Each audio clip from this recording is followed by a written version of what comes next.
जी दोस्तों नमस्कार। आज हम एक बहुत महत्वपूर्ण टॉपिक पढ़ेंगे जो आपकी दृष्टि से और आपके कंपटीशन की दृष्टि से वेरी इंपॉर्टेंट है। This topic is very important for examinations of the preparatory and Rajasthan government and central government. This is the topic of the atmosphere of the teaching. What is the teaching? I am telling at this time the topic is here पक्ष। शिक्षण के जो पक्षों की हिंदी लेंगे, शिक्षण के पक्ष, शिक्षण के पक्ष। दोस्तों जब भारत आज़ाद हुआ था उस समय हमारे देश की स्थिति शिक्षा की दृष्टि से बहुत कमजोर।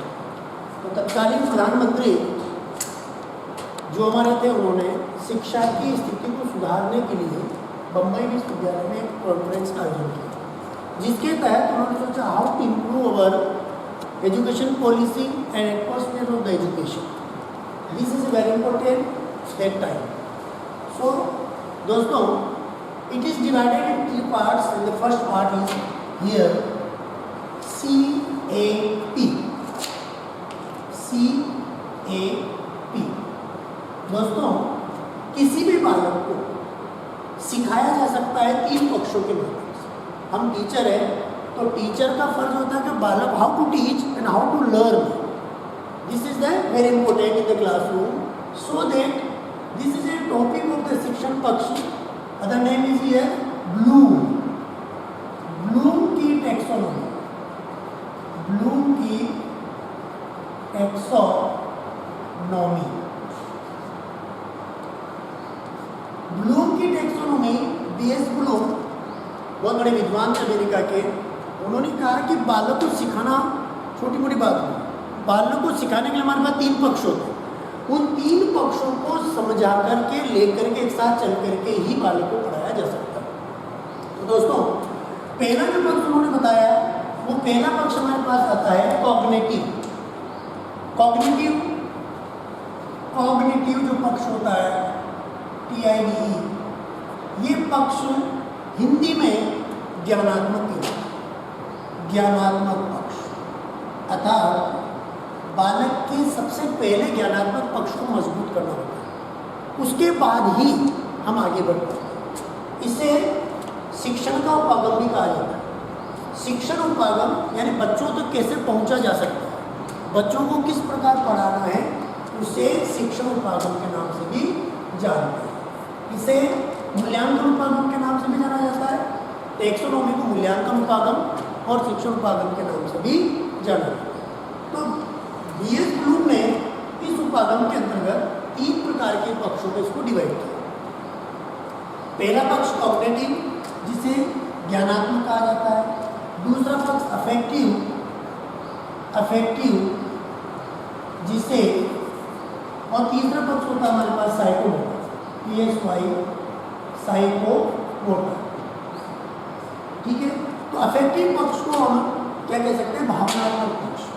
दोस्तों मैं आपको बात बताना चाहता हूँ कि जब तक हम कितना ही ज्ञान हमारे पास आ जाए, कितना ही ज्ञान हमारे पास आ जाए, लेकिन जब तक हम किसी के भावनात्मक पक्ष को टच नहीं करेंगे, वृद्धि नहीं करेंगे, उसकी वृद्धि में या उसमें विकास नहीं करेंगे, तो we can not success in the teaching field and other areas.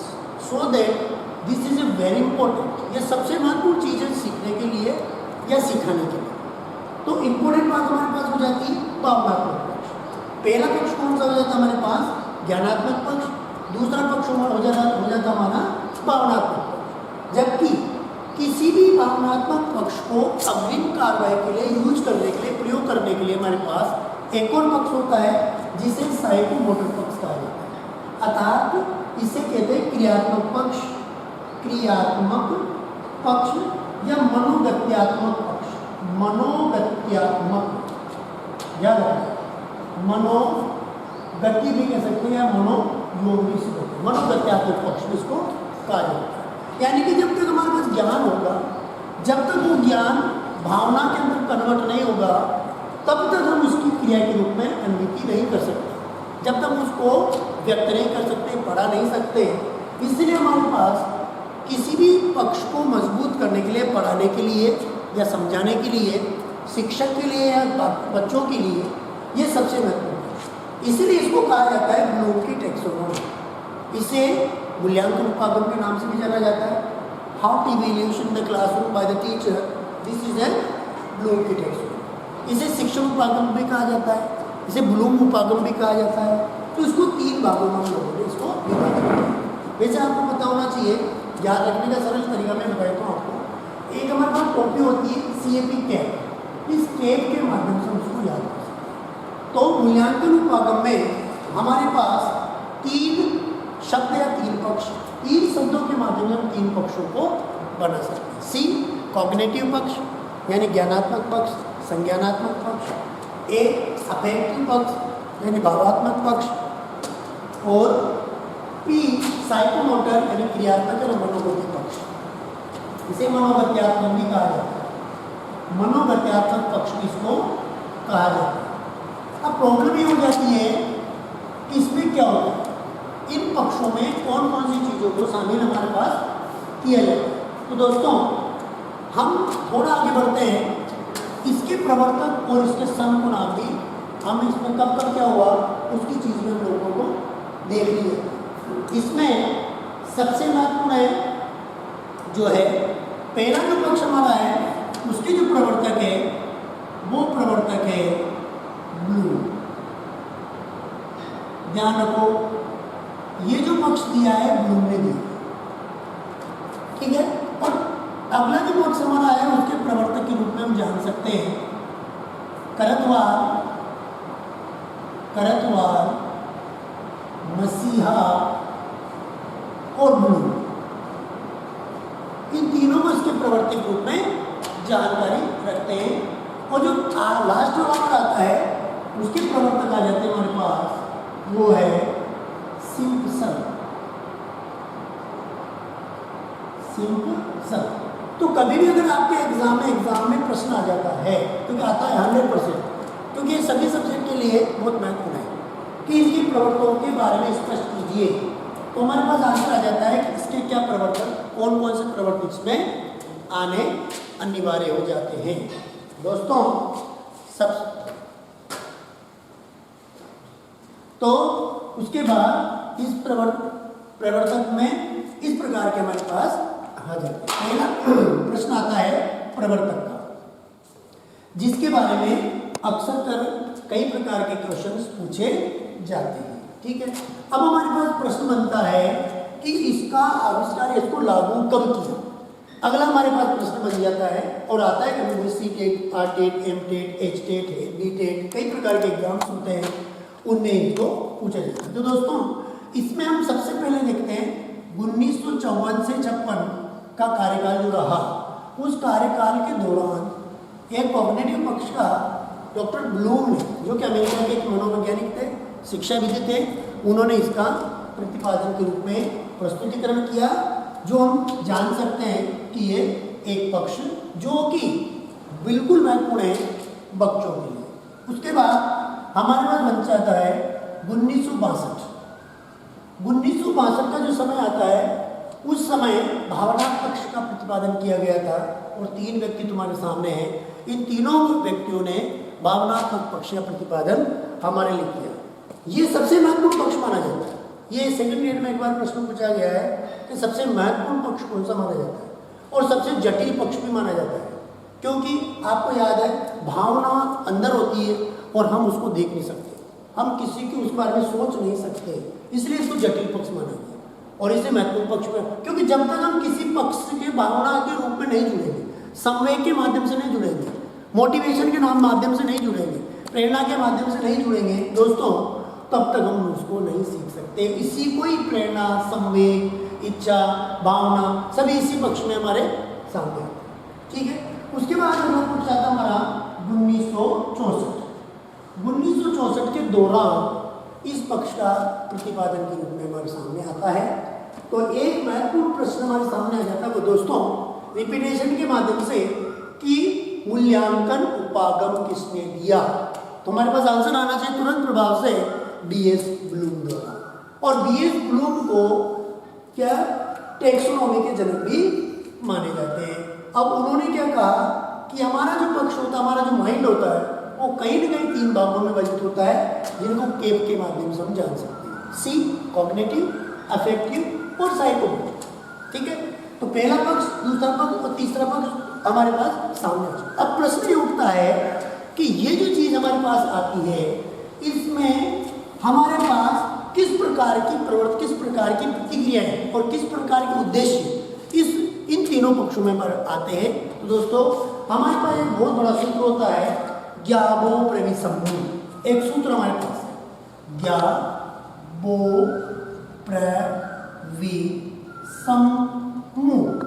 ये केवल आपको सिखाने के लिए है, कहीं लिखा हुआ नहीं है, ताकि आपको एक अच्छा सा टॉपिक अंडरस्टैंडिंग हो जाए। और understanding power is there very important to get your goal, so that I want to make a syntax of the learning. This is a ज्ञाबो प्रविसम्मूह। बहुत इंपॉर्टेंट चीज हमारे पास सामने आ जाती है। देखो इसमें कितने अक्षर है, तो 1 2 3 4 5 6, तो इसमें हमारे पास 6 शब्द है, अर्थात इसमें 6 प्रकार के उद्देश्य जो होते हैं हमारे पास, उन 6 प्रकार के उद्देश्यों को रखा गया है। हम इसको यूं ज्ञात कर सकते हैं। पहला हमारे पास आ जाता है, देखो दोस्तों, पहला हमारे पास आता है ज्ञान का मतलब ज्ञान। तो पहला जो शिक्षण उद्देश्य आ जाता है विशिष्ट उद्देश्य के अंतर्गत, वो आता है ज्ञान, क्योंकि ज्ञान शब्द सबसे पहले हमारे पास आ रहा है। ठीक है, उसके बाद आता है बो। बो का मतलब यहाँ पे लिया हम लोगों ने बोध। क्या लिया? बोध। ठीक है, जब तक बालक में ज्ञान होगा तब तक ही बच्चा बोध कर पाएगा।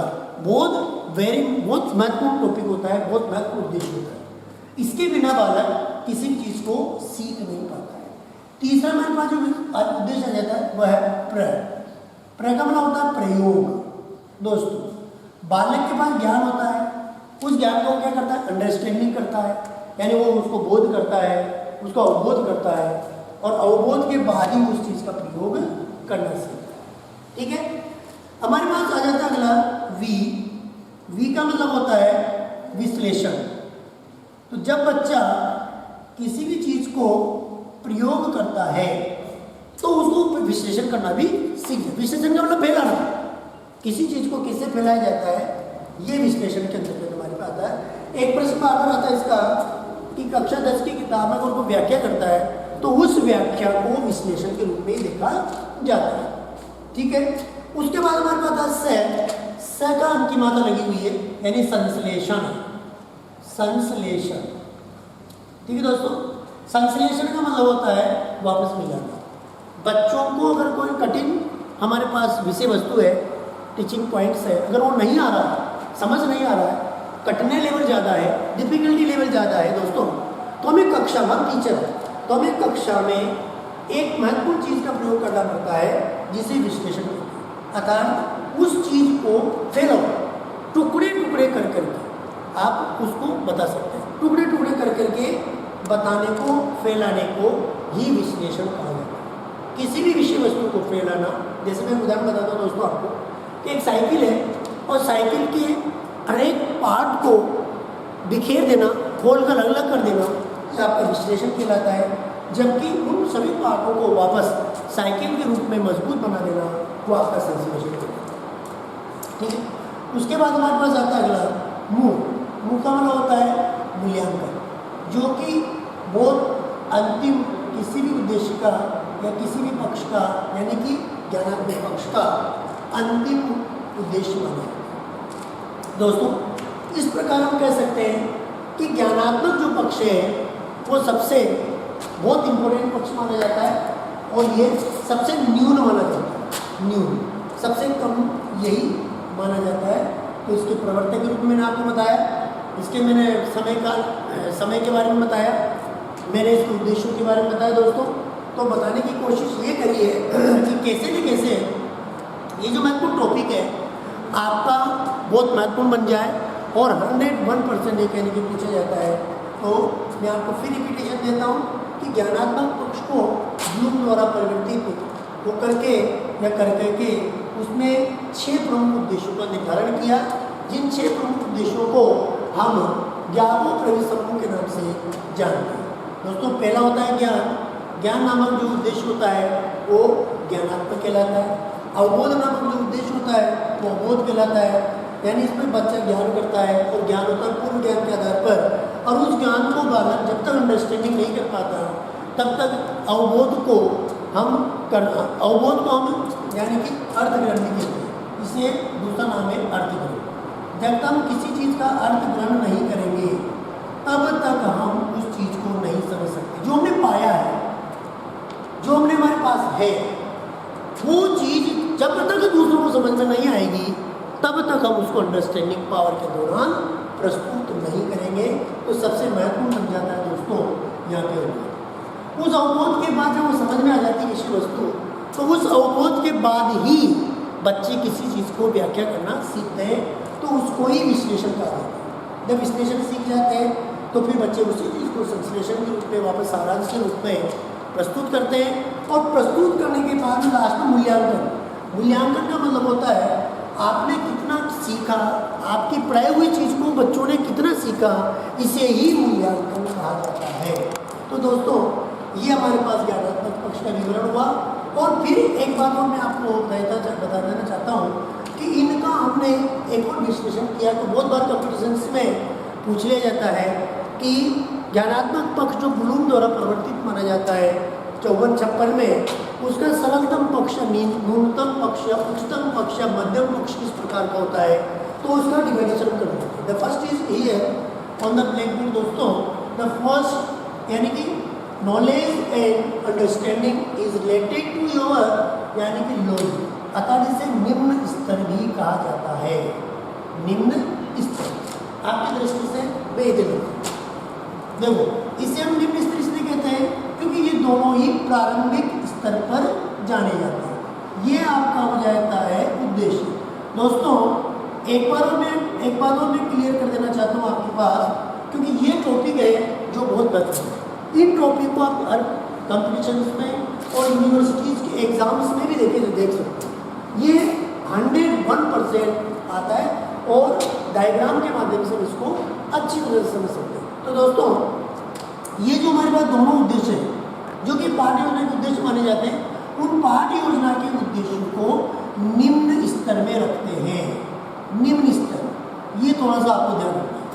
आपसे पूछा जाए कि ज्ञानात्मक पक्ष जो ब्लूम द्वारा प्रवर्तित है 54-56 में, इसके कितने उद्देश्य हैं? अगर ये पूछ ले तो हमारे पास आंसर है ज्ञाबो प्रवि समूह। अतः कितने अक्षर है? 1 2 3 4 5 6। अगर हम कह सकते हैं ज्ञानात्मक पक्ष को 6 भागों में विभाजित किया गया। ठीक है, फिर ये पूछ ले कभी भी कि जो 6 पक्ष हमारे पास है, 6 उद्देश्य हमारे पास है, उन 6 पक्षों में से निम्न स्तर में कौन कौन सा शामिल होता है? तो हमारे पास ज्ञा और बो दो जो चीज़ है वो निम्न पक्ष में शामिल किया जाता है, अर्थात इसे निम्न स्तर के उद्देश्य के रूप में जाना जाता है। जब आपसे पूछ लिया जाए कभी भी कि मध्यम स्तर के कौन कौन से उद्देश्य हैं जो शिक्षण को उद्देश्य शिक्षण कहलाते हैं, पाठ्य योजना के उद्देश्य कहलाते हैं, उनको हम कहते हैं मध्यम स्तर या मध्य स्तर। इन दो चीज़ों को मध्य स्तर रखते हैं, अतः प्रयोग और विश्लेषण जो दो हमारे उद्देश्य हैं, ये दोनों ही उद्देश्य ये मध्य स्तर के माने जाते हैं। ठीक है, और हमारे पास अगला पॉइंट आ जाता है जो है हमारे पास, उसे उच्च स्तर के नाम से जाना जाता है। तो दोस्तों बहुत गजब का टॉपिक हमारे सामने एक निकल के सामने आया कि ये किस प्रकार की ब्लूम की टैक्सोनॉमी या मूल्यांकन उपागम किस प्रकार का होता है, कौन कौन से पक्ष हमारे पास होते हैं, इन पक्ष में कौन कौन सी चीज़ें शामिल होती हैं, कौन कौन इसके प्रवर्तक माने जाते हैं और इसको कब दिया गया, इसमें कौन कौन से उद्देश्य हैं, सारी चीज़ डायग्राम के माध्यम से आपके ब्लैक बोर्ड पे है। दोस्तों this is A one topic and second is here भावनात्मक पक्ष एंड क्रिया। टॉपिक बहुत काफ़ी बड़ा है ये, तो थोड़ा आप लोगों को ध्यान से इसको समझना पड़ेगा कि ये चीज़ क्या है, क्योंकि ये जो है हमारी जो किताबों में जो दे रखा है उन किताबों में ये अलग प्रकार से समझाया हुआ है, जबकि हम आपके हिसाब से ही इस चीज़ को समझाने की कोशिश कर रहे हैं। ठीक है, उसके बाद हमारे पास आता है भावात्मक पक्ष। भावात्मक पक्ष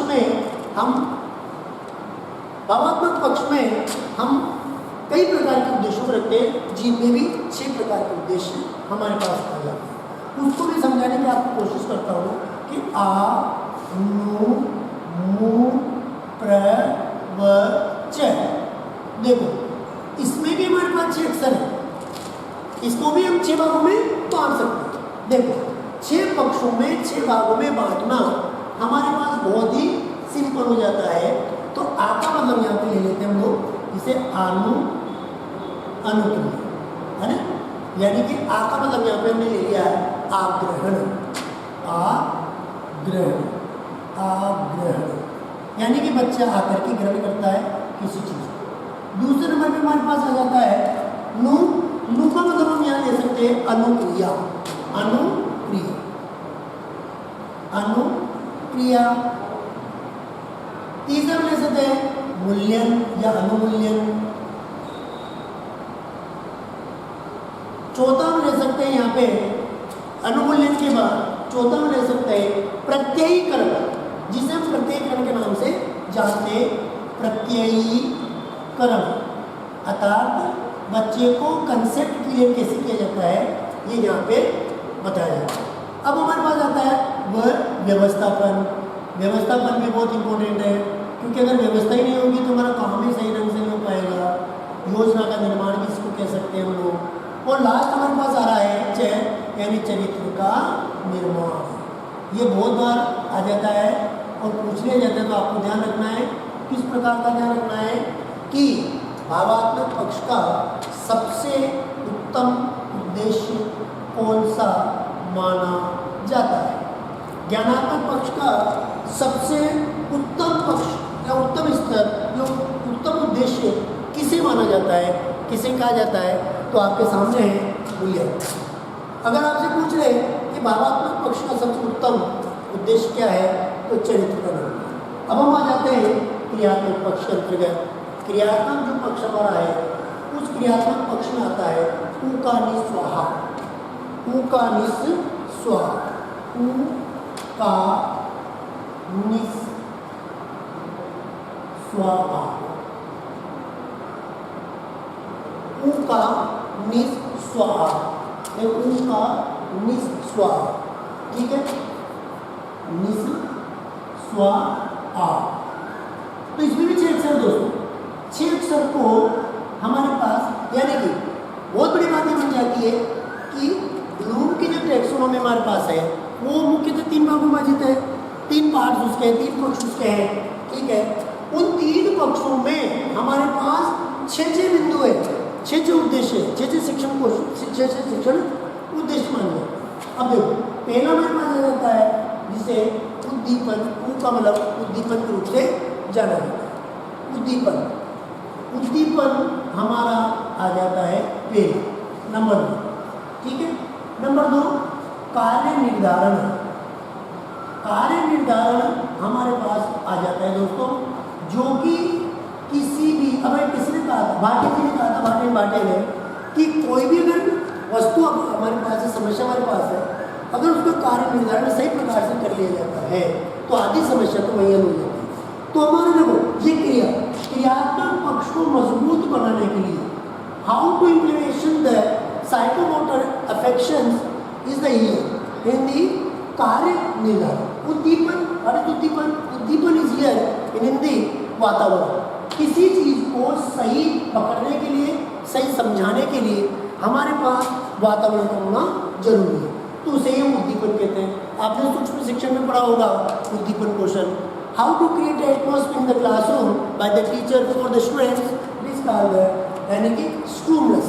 what is stimulus in Hindi, यानी कि उद्दीपन, यानी सरल लैंग्वेज में हम कह सकते हैं कि एक अच्छा वातावरण। कार्य निर्धारण, अगर अच्छा वातावरण आपके पास है, आपने बच्चे को अच्छा वातावरण दिया, आपने नाम और सुना होगा H+E, बच्चे का जो निर्माण है, किसी भी बच्चे का निर्माण, किसी भी बच्चे का भविष्य निर्माण करता है H+E। इसका सूत्र आपने सुना होगा कार्य निर्धारण का, P = H+E। What is this? This is a very important topic to make the future of the teacher and your, यानी कि children and pupil in the classroom. This is the P. What is P? P is the personality. Personality is व्यक्तित्व। व्यक्तित्व का निर्माण 2 चीजों से मिलकर होता है। वास्तव में क्या होता है आपको पता है? जब मुझे आप छोटा बच्चा दे दो, मैं उसे जो चाहे बना सकता हूँ। What is this is an atmosphere, this is an environment. Environment is here equal to personality, this is the one topic here. There are the two topic to make the future of the teacher of your children and pupil in the classroom is here heredity. The first is here heredity is here वंशक्रम का सबसे महत्वपूर्ण हमारे पास तत्व माना जाता है जो कार्य निर्धारण और वातावरण में सबसे महत्वपूर्ण माना जाता है। हेरिडिटी जो आपका वंशक्रम है, बच्चे का कहीं न कहीं आपके वंश में से कहीं न कहीं ये चीज़ आई जाएगी, उसके लक्षण आई जाएंगे, तो उसे ही हम एज यानी वंशक्रम हेरिडिटी कहते हैं। उसके बाद उसको हमें ढालने के लिए उसको अच्छा, हम चाहें तो विवेकानंद बना सकते हैं, हम चाहे महात्मा गांधी बना सकते हैं, हम चाहे तो उसको प्रधानमंत्री बना सकते हैं, हम चाहे तो उसको चोर डाकू चक्का बना सकते हैं, हम उसको कुछ भी बना सकते हैं। ये वाटसन ने कहा, मैंने नहीं कहा। तो यहाँ पर सबसे महत्वपूर्ण जो चीज़ है ई का मतलब होता है इन्वायरमेंट, अर्थात वातावरण। वातावरण ही बच्चे का निर्माण करता है।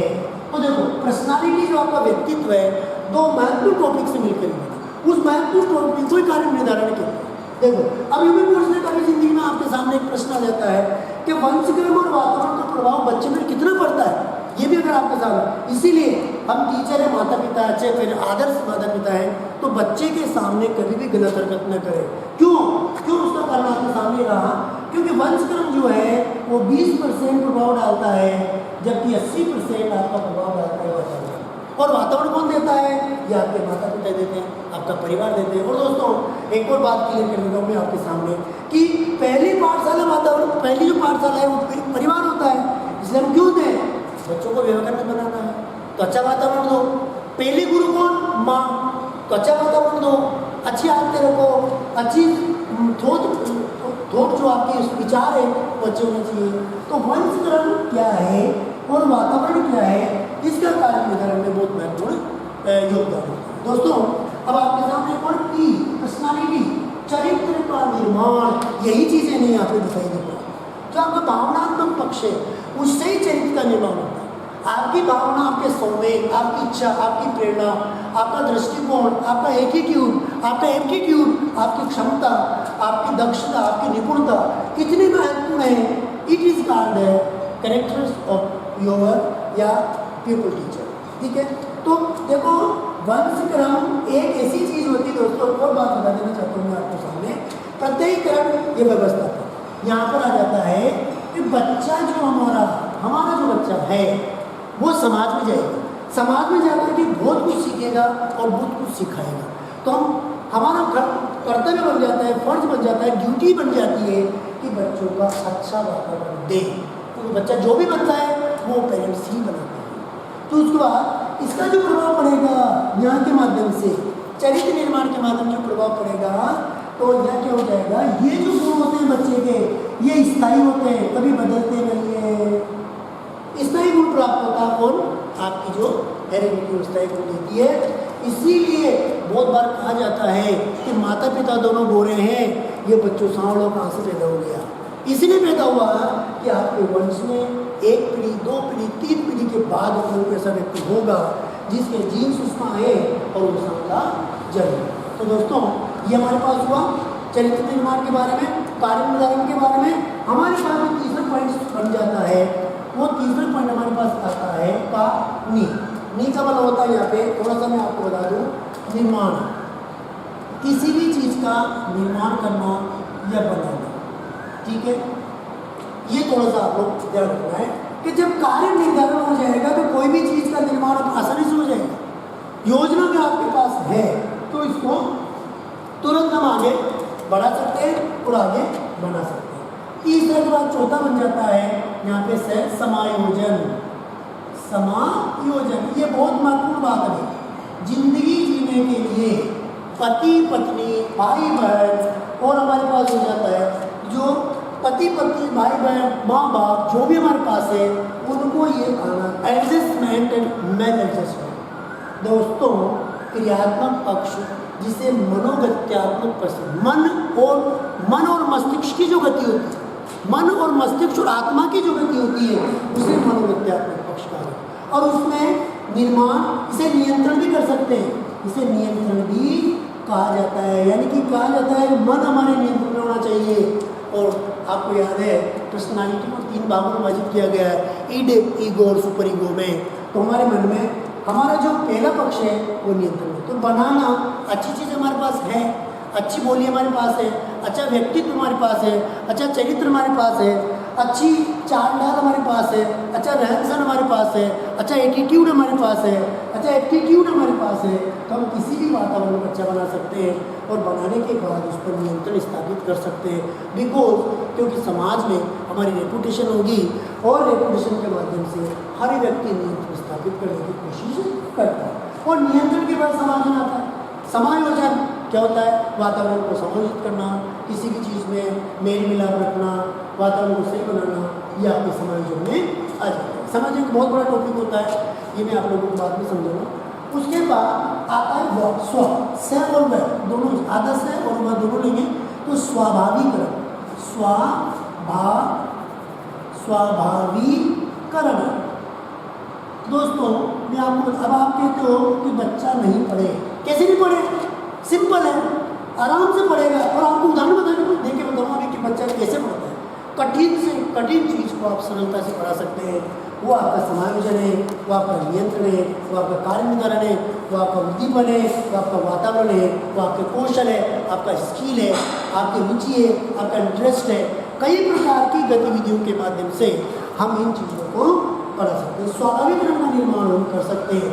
वो कैसे करेंगे, अभी एक उदाहरण के माध्यम से हम जानते हैं। जैसे दोस्तों मैं एक छोटा सा उदाहरण आपके सामने रखना चाहता हूँ। राम कोटा जाता है, राम कोटा जाता है या जा रहा है, जा रहा है। ये वाक्य, ये देखो स्वाभाविक किस प्रकार प्रकट किया जाता है या निर्माण किया जाता है, ये आपके सामने छोटा सा उदाहरण प्रस्तुत करो।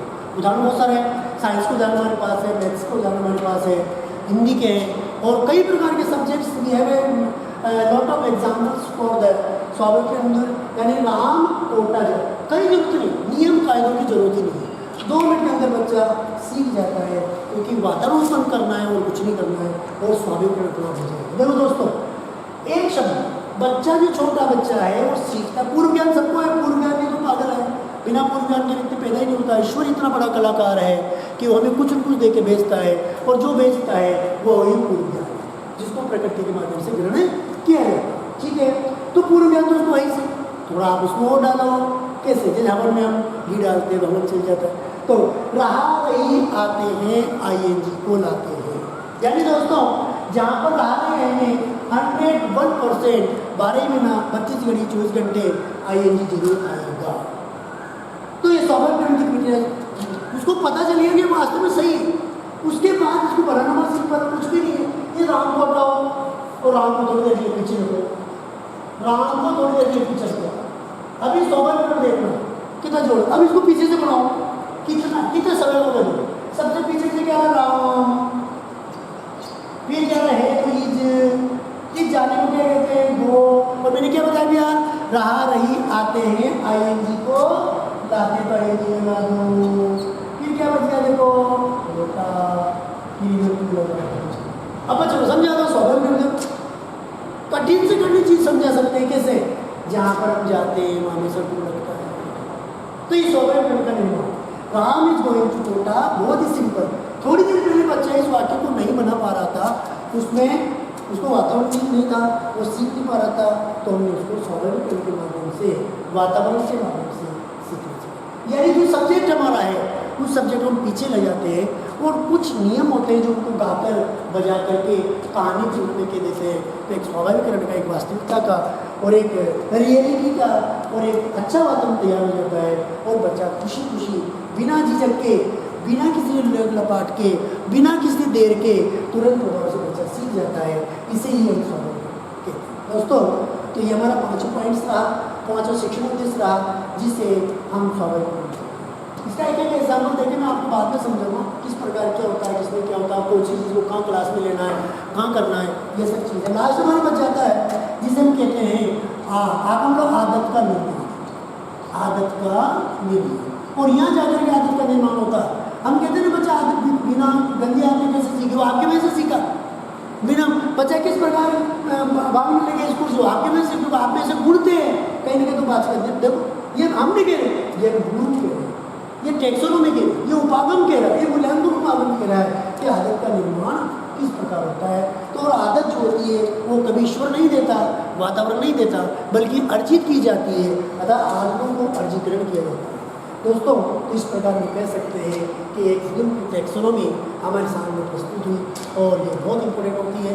मुझे विश्वास ही नहीं, पूर्ण अच्छी तरह से एक प्रबल इच्छा मेरी है कि आप लोगों को इसको अच्छी तरह से सीखेंगे, ग्रहण की धन्यवाद।